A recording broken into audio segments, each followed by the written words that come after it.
Well, howdy. Nearly Senior Citizen here. Greetings, boys and girls, and welcome to this, another brand new day in which I have taken off my bracelet, set it over on top of the hamster lid, and I have no idea where it is at the moment.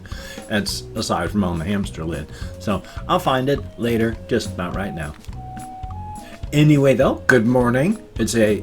Well, for me, it's morning. It's 7:09 a.m. Pacific Standard Time as I'm recording, so thumbs up for that. And of course, on the Shelton, Washington Daily Weather, Plague, Rat, and Spider Report, I went out walkies kind of early. I have a lump on my palm. How odd. Anyway, though, it's probably cancerous. I'm going to have to check into that. What was I talking about? Yes, went walkies last night, kind of early, around 7 o'clock, and it was a little bit after 9 when I got back. It was dark, but before that, it was fine and good, and not a huge walk. I took that path up. When I say path, it's roads up to this top loop in southern Shelton, which adds another mile onto the path. So it's a fair amount of walk. It was slightly less than 2 hours, so, or was it slightly more? It's hard to say. It's right around in the 2 hour mark, so taking that extra mile onto there, it did help. Definitely a good thing. Plague Rat Report, still people just acting not good, so wonderful. And at the local Safeway, they've just given up entirely on trying. There's 2 stacks of carts. You know, there's the returned carts, and then there's the sanitized carts. Yeah, the employees, they just grab carts. They don't bother sanitizing them, and they just throw them into the sanitized cart section. So you got to do what you can. Luckily, they have a section there where you can at least grab disinfectant stuff and wipe down the handle if that's what you want to do. So thumbs up for that. For the weather report, it was halfway sunny, halfway cloudy all day yesterday, except for the evening. Then it just was sunny until it got dark, but there were still tons of clouds. It's just there was still not between us and the sun in Shelton. And so it was not super warm, but I still had some falling asleep issues. But yay, but it was nice falling asleep. I just had the one fan on me, and it wasn't too cold, still even with just the sheet, and that was good. Problem is, of course, 4 o'clock in the morning, my gut hurt, so I had to get up and dash down to the bathroom again. About 4:30 by the time everything was all done.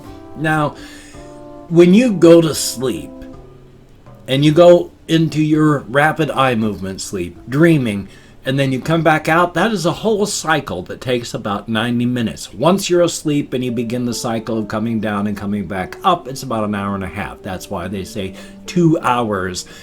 Like if you work in healthcare, you should wait before turning people, waking them up in the middle of the night so that they can complete the going down into REM sleep and then coming back up cycle. Because if you interrupt that cycle, you're logy, it's hard to think, it takes forever to wake up, because instead of your brain waves being like slow and then coming back up to near wakefulness, you were down here and then suddenly you're having to be awake. And it's like, brain. So, yeah. I normally wake up just because of pain and all that between 5 and 5:30. So at 4:30, going to bed, I just would have been wide awake, laying there, and if I did happen to fall asleep, it would have been 5 minutes before I would have normally been waking up, which would have messed everything up. So I've been up way early, yay. And so of course it's kind of grayish outside, probably going to be cloudy and cool again. Thumbs up for that. I mean, it is a thumbs up. At least I was able to sleep last night because it wasn't so hot. Definitely a good thing. I don't know what is going on with the spot on my palm. It's got like a ow. In fact, that really hurt. A mass of blue underneath it so it's like a bunch of vascular stuff. And today is the first time I've ever noticed that. So hopefully it's just like an allergic reaction to something. Hopefully not like where I'm going to get hives and die. Anyway, though, And then, of course, spider report. There's the little tiny spiders. Over in the window, there are 2 orb weaver type spiders. I say type because they look like orb weaver spiders, but they're not weaving orbs. Yeah, they're not orbs. They're more the mass of webby stuff, and it's not really a coherent thing, and then bugs still get caught and they eat them and all that. So there's 2 of them over there, and then that little miss up there, she looks scary. She is aggressive looking. You know, she's kind of an outdoor type spider, and so she's kind of color-wise, one of those is kind of orangish, which of course orange is actually not really a color. I've gone through and watched videos on color theory and color, and they've gone and pointed, if you look on a color chart, what we identify as orange in like American culture and not most, but a lot of Western cultures, it's just a form of lighter brown. It's not an actual different color. It's just a lighter shade of a type of brown. It's not actually a different color, which is weird too. It's like with the whole thing with blue and green. Blue and green are actually so similar, especially on color charts, that a lot of cultures don't differentiate. There is no separate names for colors. It's just the one color for the both. So, thumbs up on that. But she's an orange spider. And she's in the... Right now, she's not hanging in the juncture between ceiling and wall. She's actually, instead of being here, she's like down here. And so that's cool. Thumbs up for that. As long as she stays up there, as long as she stays there. I've had other spiders just like her in just that situation, and they're fine. Problem is, spiders like that have very good vision. And the light, which is there's the area with the bulbs, and then there's the glass thing that hangs from that. So that glass thing that hangs, I looked up at that thing, and seen spiders looking down over the rim at me as they're judging. Because, as I have found them, that point from there to the chair to the monitors, that's a perfect place to build a big orb. So as long as she stays up there, she's fine.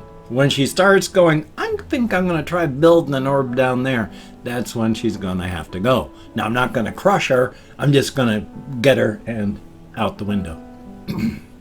Now, also real quick. Oh, there's a real quick here.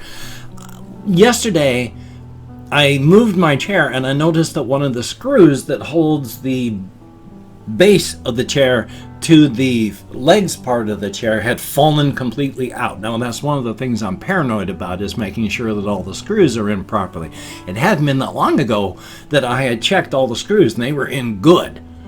So I flipped the chair over and was trying to put the screw back in, put it in as much as I could for my thumb, went looking for my Allen wrench, and I can't find that Allen wrench anymore.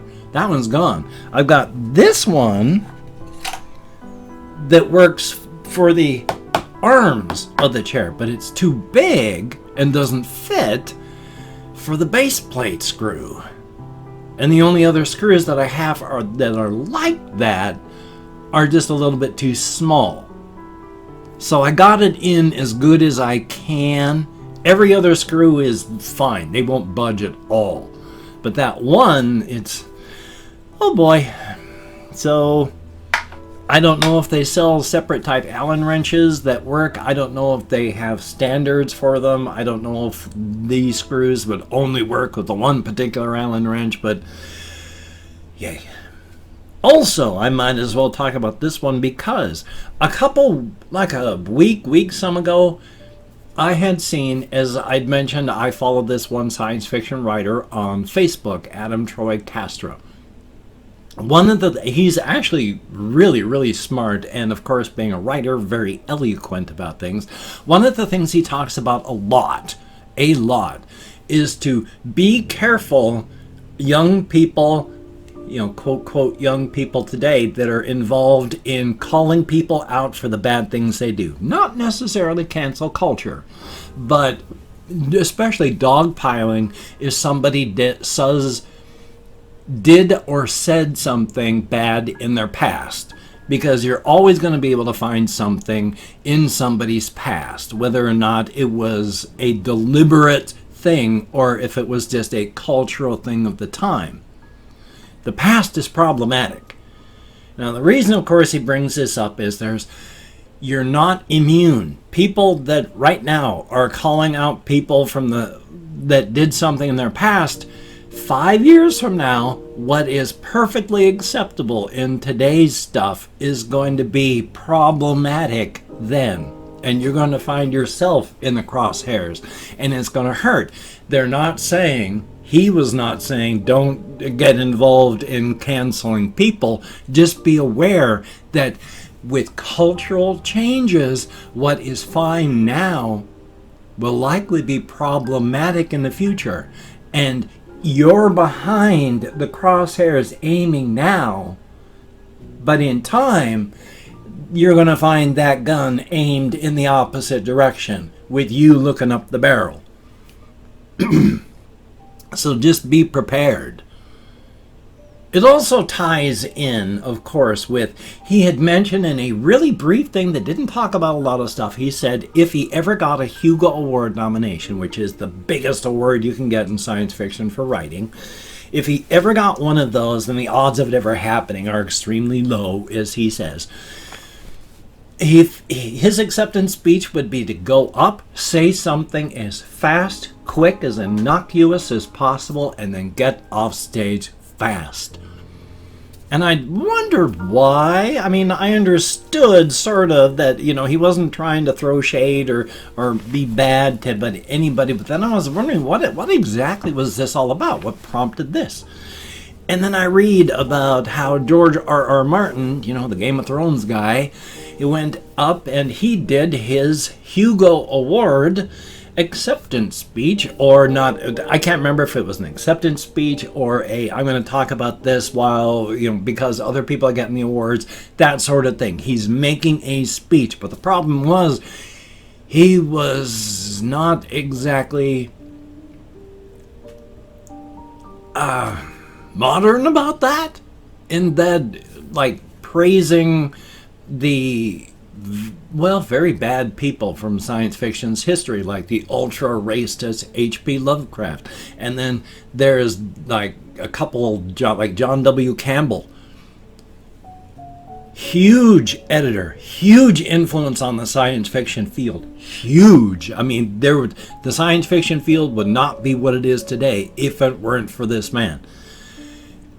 And his politics and his way he treated people of color and such was just so horrible.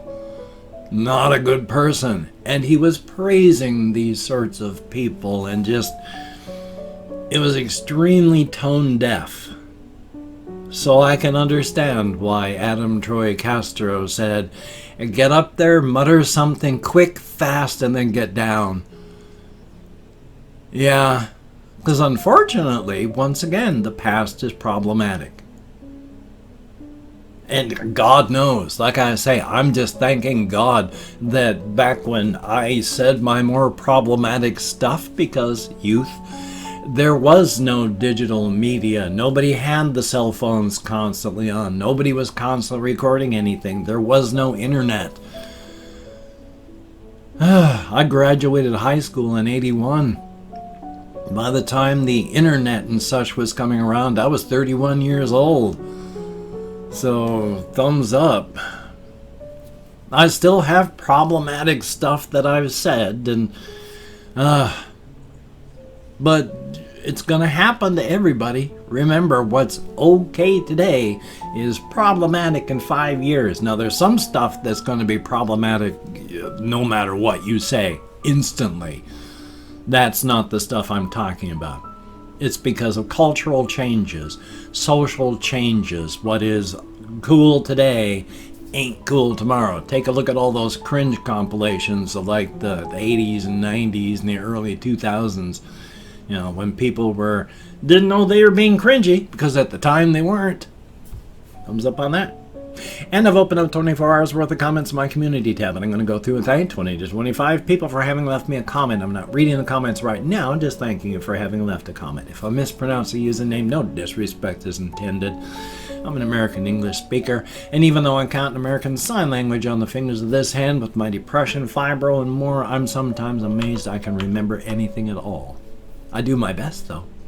We have the Project Car, thumbs up and thank you. And Lily, greatly appreciated. Anunnaki, I hope I'm close.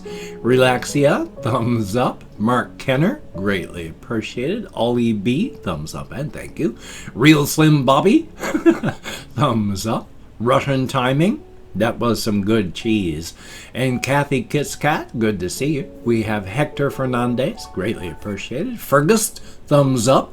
There's Robert, greatly appreciated. Saint, thumbs up and thank you. We have Elia Fibbin, thumbs up and thank you much. We have 60 Skid, thumbs up, or 60s Kid, hard to say which. And then Joe Cubano, Joe _ Cubano, thumbs up and thank you. Conspo Lopez, good to see you in the comments. Christopher Thomas, thumbs up and thank you. Richmond Bernardo, thumbs up. Then we have BLVIZE, not quite sure how to pronounce that, but thank you very, very much. And then we have Memes Fantasy, thumbs up. And John Polly, greatly appreciated. Mirai, thumbs up and thank you. Troll Ninja is a troll trash, good to see you in the comments. And OMG, it's Pooley. Thumbs up and thank you so much, each and every one of you. Greatly appreciated. Get me out of my head, into the world, dealing with real people. It is appreciated to know, and thumbs up and thank you so very, very much.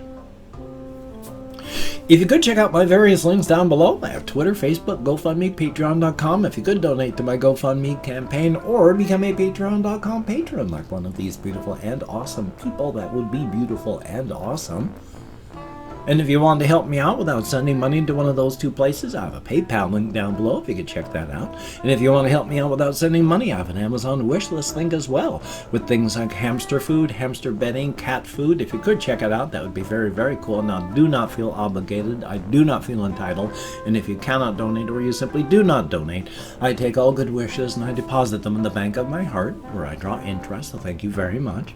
If you could toss me a like, I appreciate all the positive validation I get from my existence. A definite thumbs up. And of course, if you could subscribe to the channel and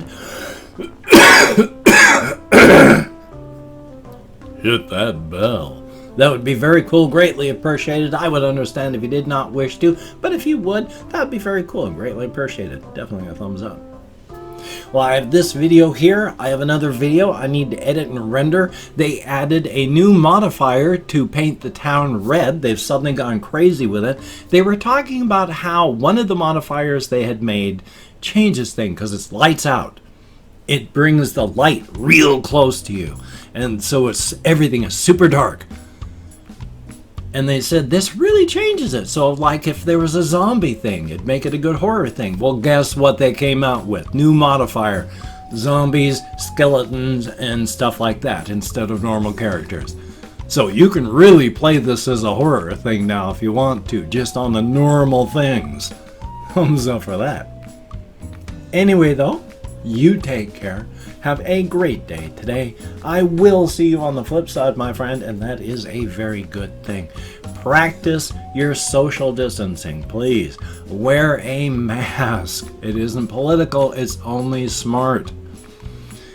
Justice for everybody that the jackbooted, brown-shirted thugs keep killing. It is intolerable and must change. Take care, my friend, and I will see you.